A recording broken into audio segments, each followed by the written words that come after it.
The dining room. Yes. Notice how we gravitate right to this room. I know it.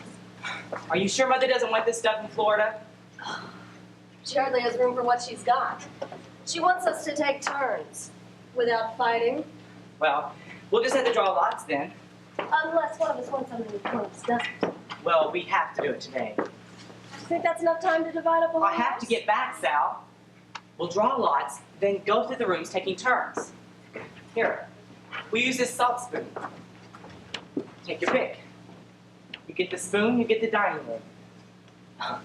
You mean you want to start here? Well, you gotta start somewhere. You mean you want the dining room? Yeah. What happened to the stuff you had? Jane took it, it was part of the settlement. Well, if you win, where will you put it? That's my problem, I Sal. thought you had a tiny apartment. I'll find a place. I mean, your children will want it. Probably not. Then where on earth? Come on, Sal, choose. You don't want it. Of course I want it. I mean, you already have a perfectly good dining room. Not as good as this one. So you want 2 dining rooms. No, I'd give our old stuff to Debbie. To Debbie. Does Debbie want a dining room? She might. And a condominium? She might. In Denver? She just might, Arthur! I don't want to fight. Which one? You planning on putting it in storage? I might. I checked on that. It costs an arm and a leg. Well, so does shipping it to Denver. Good morning, Annie. I know what'll happen if you win. What? You'll end up selling it. So, what? That's what'll happen. You'll kick around for a while, then you'll end up calling a furniture dealer. I am absolutely amazed that you would say that. Good morning, sir. Oh, good morning, Annie. Look, Arthur, I don't want to fight. Neither do I. Maybe we should defer the dining room. Maybe we should. Annie?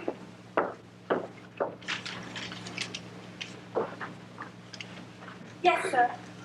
Did I detect a small seed in my orange juice yesterday?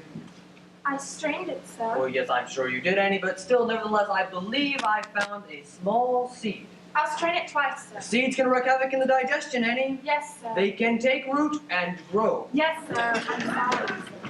Well, just don't have it happen again. Daddy? Oh, yes, Milligans. Daddy, could Charlene and me Charlene and I. Charlene and I come and sit with you while you have breakfast? Well, yes, certainly you may, Lizzie. As long as you learn to sit up straight. Yippee! Yeah. He says we can! I said you may, sweetheart. Oh, good morning, Daddy. Good morning, Lizzie. Good morning, Dad. Good morning, Charlene. Yes, sir. Thank you, Annie. When do we get to have fresh cream with our shredded wheat? When you grow up, that's when. Yes. Mother and I have both been thinking very hard about that, and we see that as long as you learn how to sit up straight, now there shouldn't be any problem with you eating in the dining room with us every night. Can we try it tonight, Dad? Will you give us a test? No, not tonight. We see your mother and I are giving a small dinner party tonight. But I would like it very much if you and Lizzie would come down and shake hands. Oh, I get so shy, Daddy. Well, you'll just have to learn then, darling. Half of life is learning to meet people. What's the other half, Dad? Was that a crack? No, Dad. That sounded like a crack to me. It wasn't That a crack. sounded very much like a wise guy crack to me. It wasn't a crack, Dad, really. Then we'll ignore it. We'll go on with our breakfast. Your car's here for our school. Oh, okay. Bye, Daddy. Oh, well, goodbye, Lizzie. Now, be nice. Say hello to the driver. Work hard. Run. Run. Goodbye. Dad, Hmm?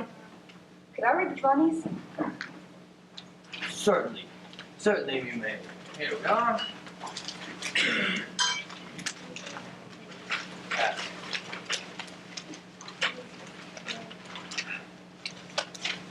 This isn't going to mean much to you, but the government is systematically destroying this country. Oh, Miss Kelly told us about the government. Well, she did she? And who is this Miss Kelly? She's my teacher. I don't remember any Miss Kelly. She's new, Dad. And what exactly does she tell you? She said there's depression going on, I see. that people are standing in line all over the country to get bread, I see. and the government has to step in and do something. I see. Annie, Yes, sir. I'd very much like some more coffee, please. Yes, sir. Now, Charlene, you tell Miss Kelly that she's wrong. Why? I'll tell you exactly why. If the government starts handing out money, then people won't want to work. And if people don't want to work, then the people won't have enough money to supply things such as private schools. And if people aren't supporting private schools, then Miss Kelly will be out of a job and find herself in the bread lines along with everyone else. You tell Miss Kelly that if you please. Oh, thank you, Annie. Dad, Hmm? do you think we could leave a little early today? We'll leave when we always leave. But I'm always late, Dad. Oh, nonsense. I am, Dad. Yesterday I walked in the middle of assembly. Now, a minute or two late never hurt anybody. They were singing the hymn and then they all looked at me. Well, you tell them to concentrate on that hymn. I can't, Dad. It's that new stoplight on Richmond Avenue. It affects our timing. They hadn't put that Not the in. new stoplight on Richmond, Dad. Sometimes I walk in and when they're doing arithmetic. Miss Kelly says I need Oh, to be Miss punctual. Kelly again, eh? She says people won't learn mathematics if we don't get there on time. Now you listen to me, Charlene. Miss Kelly may be an excellent teacher. Her factoring may be flawless, her geography beyond question. But Miss Kelly does not tell us how to run our lives. Long after you've forgotten that hymn, long after you've forgotten how to factor, long after you've forgotten Mrs. Kelly, you will remember these nice, pleasant breakfasts around this dining room table. And here's your mother to prove it. Good morning, dear. No, good morning. Good morning, Charlie. I know people who would leap to their feet when they walked into the room. It's okay, dear. I also know people who are quickly pushing their mother's chair. Thank you, dear. And I also know people who are really fast to give their mother the second section of the morning paper. Thank you, dear. Now, Charlene, look at your mother, sitting there reflected in the morning light, her reflection shining up from the dining room table. Russell, dear. Now, you ask yourself which is worth our ultimate attention, your mother or Miss Kelly? Who's Miss Kelly? You won't understand. Which, Charlene? My mother. Good, good, fine. Now I think it's time for us to go upstairs before we take a little trip to the school, all right?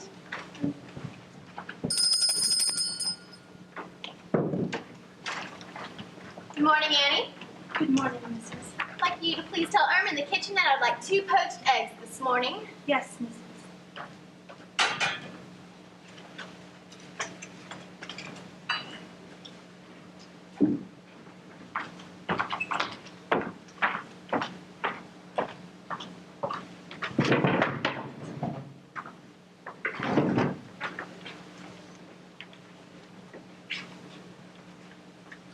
Why did you tell Mildred to wake me up, Mother? Let me just finish this grocery list. I mean, it's Saturday, Mother.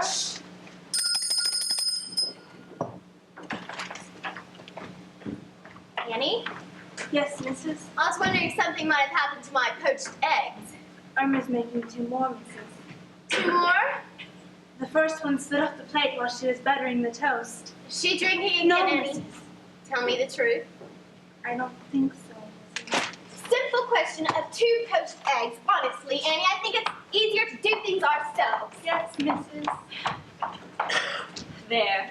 I know it's Saturday, darling, and I apologize, but something has come up, and I want you to make a little decision. What decision? Start your breakfast, dear. No one can think on an empty stomach.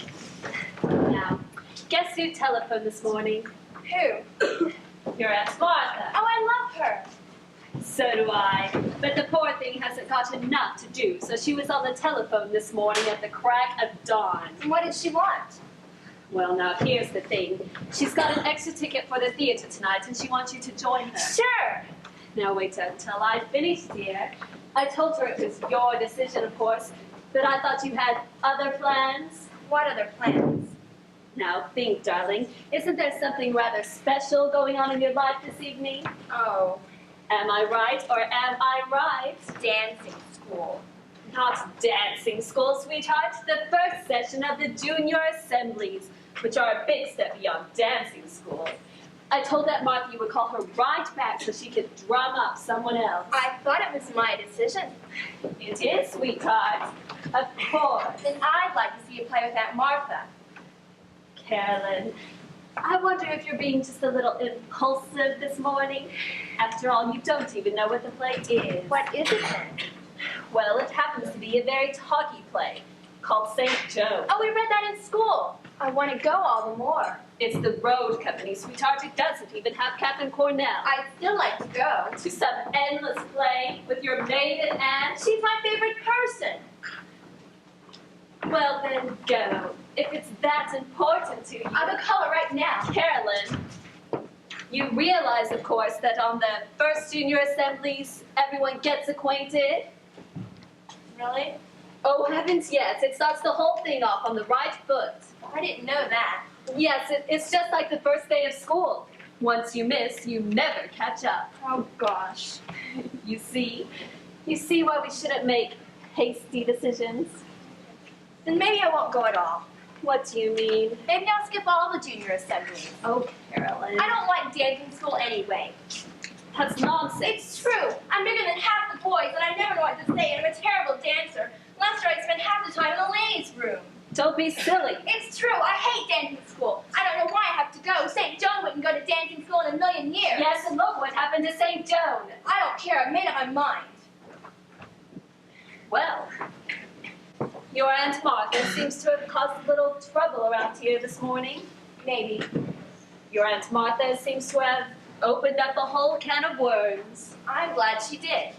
All right. And how do you propose to spend your other Saturday nights when there's no Aunt Martha and no St. Joan, and all your friends are having the time of their lives at junior assemblies? I'll do something. Such as what? Hanging around here, listening to that stupid hit parade, bothering the maids when we're planning a party? I'll do something, Mother. Well, you're obviously not old enough to make an intelligent decision. I knew you wouldn't let me decide. All right, then. Decide. Let me like tell you a very short story before you do. About your dear Aunt Martha, who also made a little decision. When she was just about your age, she decided, if you breathe a word of this, I'll strangle you. She decided she was in love with her riding master. So she threw everything up and ran off with him to Taos, New Mexico, where your father had to track her down and drag her back. But it was too late, Carolyn. She had been overstimulated. And from then on in, she refused to join a workaday world. Now there it is in a nutshell. So think about it while I'm ordering the groceries and decide. I decided, Mother. Good, I hope you come to your senses. I decided to talk to Aunt Martha. Carolyn, you got a dentist appointment, you got riding lessons at noon. We'll skip the riding lessons. Carolyn! Carolyn! Mom! Hey, Mom! Anybody home? See? I told you, she isn't here. Where is she? She works in a boutique 4 days a week. My father's way on business in Atlanta or Denver or somewhere. Anyway, come on. Show you where they keep the liquor. Well, my mom's always at home when I get home. Always. Bummer. Yeah, and she's not my grandma comes in. Hey, the liquor's in the pantry. Hey, Nito! What? Well, this room. It's our dining room. I know, and it's viciously Hey, naughty. what do you want, gin or vodka? You decide. Well, see, there's more gin, so there's less chance they'll notice. Legitimate. But then there's more gin. The reason there's more gin is that I put water in it last week. Well, vodka then. I tell you what, we'll mix in a little bit of both. Okay. Do you use this room? Sure. Special occasions, huh? When the relatives come to visit? Every night. Every night. Well, at least every night when they're both home. Really? Yeah, when they're both home, my father insists we'll eat all in the dining room at 7 o'clock. Here, gin and vodka. Boys are bringing the other stuff. Here.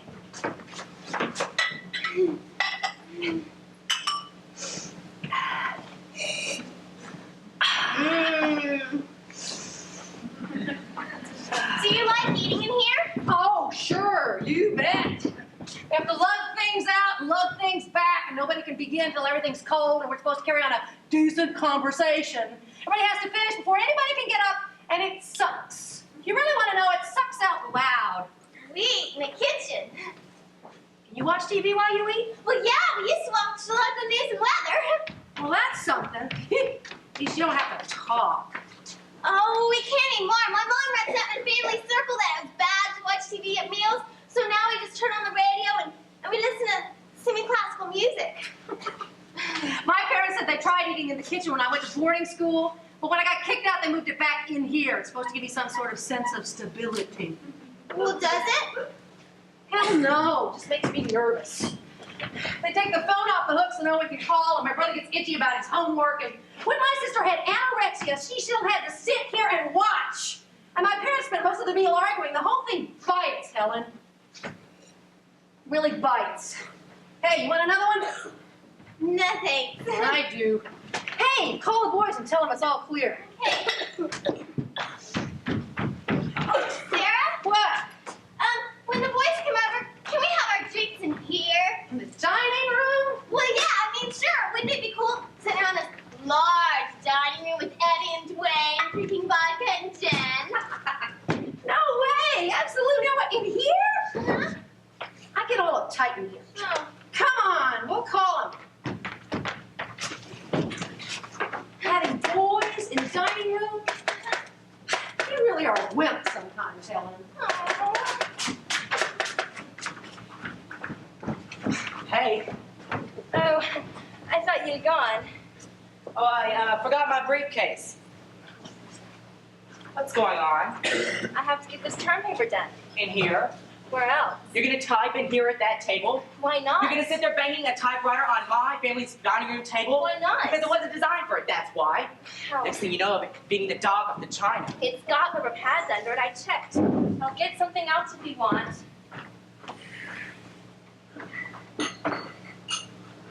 You're not gonna use those placemats, are you?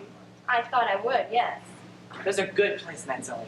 We haven't used them in 10 years. Those are extremely good placemats, Ellie. Mother got those in Italy. Oh, right. I'll use these then. Mind if we use these? Pots on them. We can certainly put a typewriter.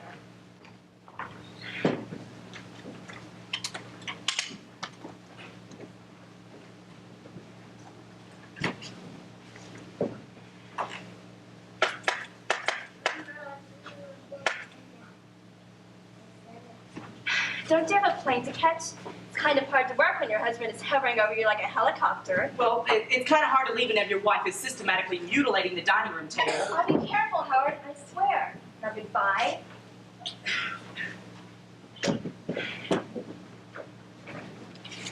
Couldn't you please work somewhere else? I'd like to know where, please. Well, what's wrong with the kitchen? It doesn't work, Howard. Last time the kids got peanut butter all over my footnotes. Fine, then I'll set up the fridge table in the living room. I just have to move whenever you and the boys want to watch a football game.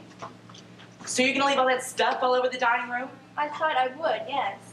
All that stuff all over the dining room It's table? a term paper, Howard. It's crucial for my degree. So you're gonna commandeer the dining room for the rest of the term? It just sits here. It's never used. Well, what if we want to give a dinner party? Since we're giving a dinner party, What if we want to have a few people over, for Christ's sake? we can eat in the kitchen. Oh, God. Everybody does these days. Well, that doesn't make it right. Let me get this done, Howard. Let me get a good grade on my master's degree so I can be out of here every night. Fine, then why don't I turn it into a tool room every night?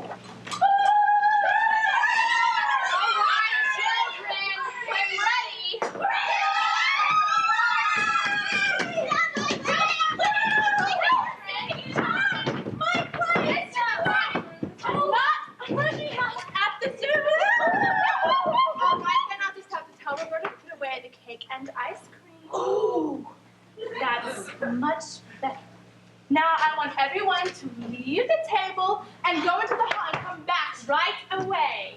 Go on. Come back and put something over the dining room into a lovely dinner party. Now that we can go first, since it's her birthday and she's the host. Dinner party.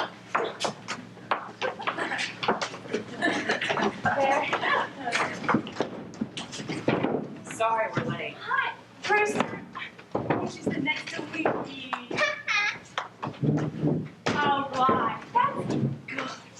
Now, what do we do with our napkins?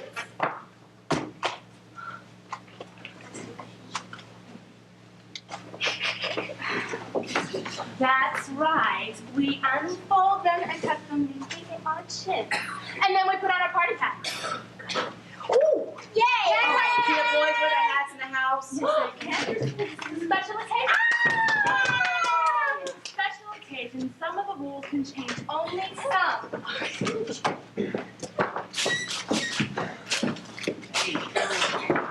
Hi, Daddy. Hey! Here you are.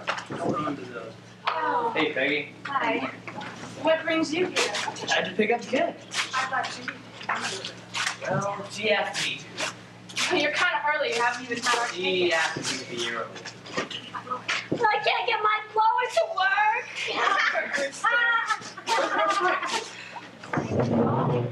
On Winky's birthday? Don't get me started.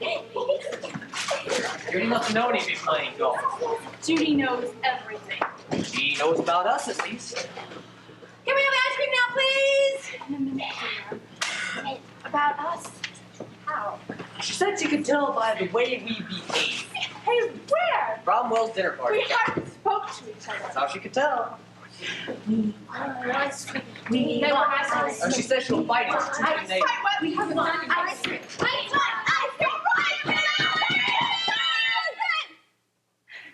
Now Roberta is very busy in the kitchen because she also has a dinner party tonight. So, who would like to help bring things out?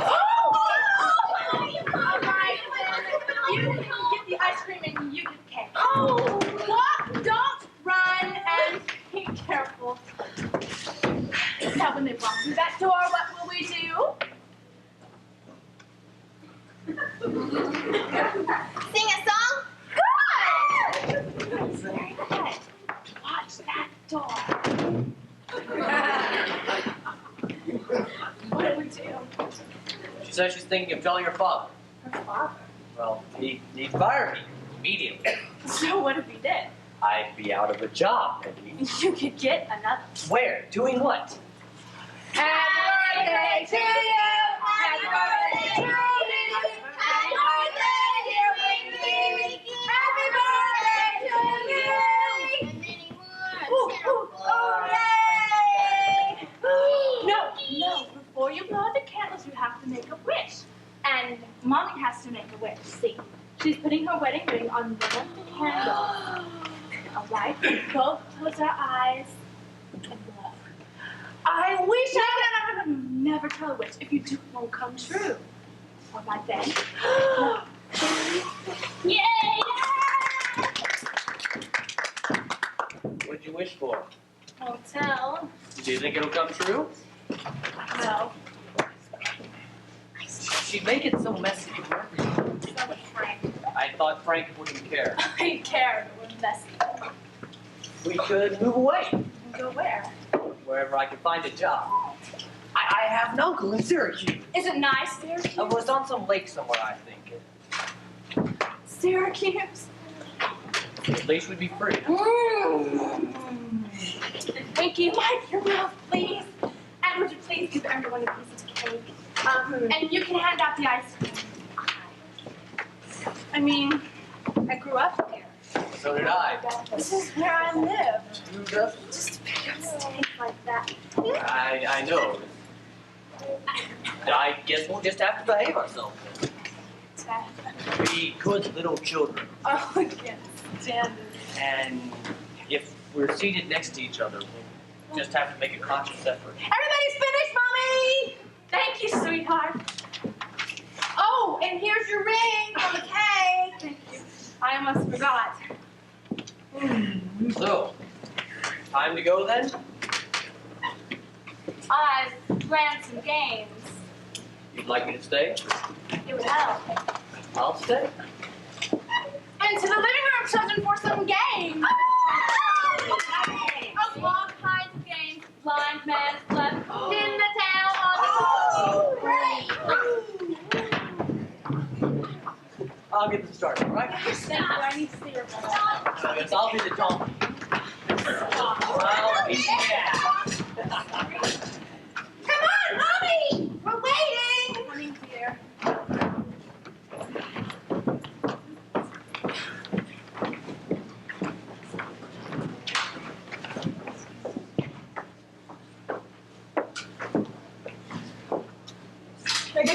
over here, and Harriet, I want to get you in the late afternoon light. Certainly, Tony. Now, I thought I'd use this artist living placemat with magic napkins that my husband used that your great uncle inherited from his sister. Let's see. They must be washed and ironed by hand every time they're used. And then, of course, the silver, which was given to us as a wedding gift by your great-grandmother. It must be polished at least every 2 weeks. You see? Long forks, pistol-handled knives, spoon with recto back, all Williamsburg pattern. This must be polished at least every 2 weeks. And then, this is Staffordshire, as is the butter plate. But the finger bowls and goblets are both Waterford. All of this is bone. None of it goes in the dishwasher because it's all far too delicate for detergents. Finger bowls? Oh, yes. Our side of the family always uses finger bowls between the salad and the dessert. Show me how they're used. Certainly, dear. You see, the maid would take away the salad plate like this, and she would put down the finger bowl in front of us like this. And, of course, we'd have our napkins in our laps like this. And it would be filled approximately halfway with cool water, with a little rose or sliver of lemon floating in it. And then we'd dip our fingers into the finger bowl, gently, and then we'd wiggle them and shake them out, and dab our napkins. Then we'd dab our lips. And then, of course, the maid would take them away. And it would come a nice sherbet or chocolate mousse. Thanks, Aunt Harriet. That was great. Certainly, dear. Now, would you mind explaining this once more? I couldn't understand on your telephone. Oh, it's a project for Amherst. Project. Oh, my. And what, pray tell? Anthropology. Anthropology? Yeah. Like, a kid in my class is doing the Kikuyus of Kenya, and my roommate's doing the Cree Indians of Saskatchewan. My professor suggested I do a slideshow on us.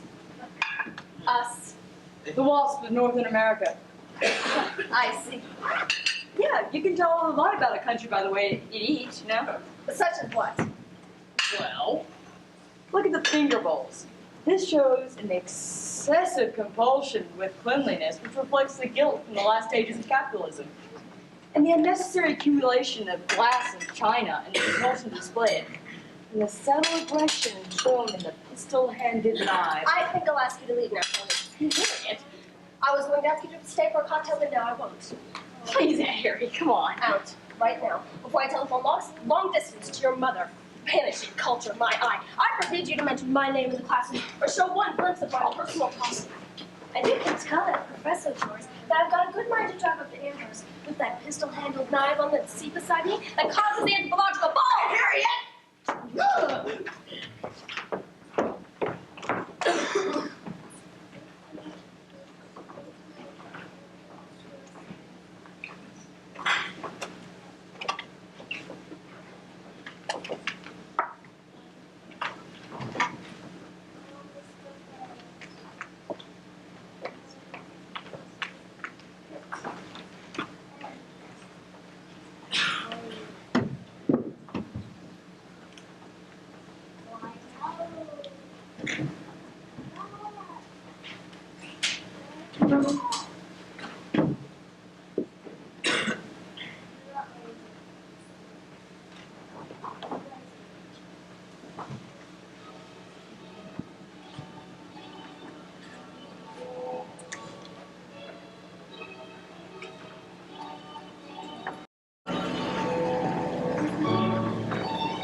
Oh, Annie, it looks absolutely spectacular. Thank you, Mrs. Now make sure that the soup plates are hot. I always do, Mrs. Oh, and I think we can dispense with butterballs. We can just give everybody a nice square of butter. I'll do butterballs, Mrs. How nice. Oh, and make sure that you watch the ashtrays, because some people still smoke between courses and they don't want to be reminded of it. I know, Mrs. Oh, yes, before I forget, this is for you, and this is for Val in the kitchen. It includes your taxi, so you may leave as soon as you have finished cleaning up. Thank you, Mrs. I need to go check the living room. Yes, Mrs. Oh, Annie, I heard some dreadful news through the grapevine. afraid that you won't be available anymore? No, Mrs. Well, not even for us. If we're desperate. I'm retiring, Mrs. But what on special occasions? Can I reach you at your nephew's? He's moving away, Mrs. But where will you go? What will you do?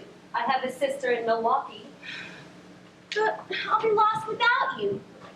You'll manage. But we'll never match this. It'll never look like this. Thank you, Mrs. I think I heard the bell. I'll get it, Mrs. Men's coat's upstairs. Woman's in the hall closet. Yes, Mrs. Annie? Thank you. Thank you for everything. You're welcome, Mrs.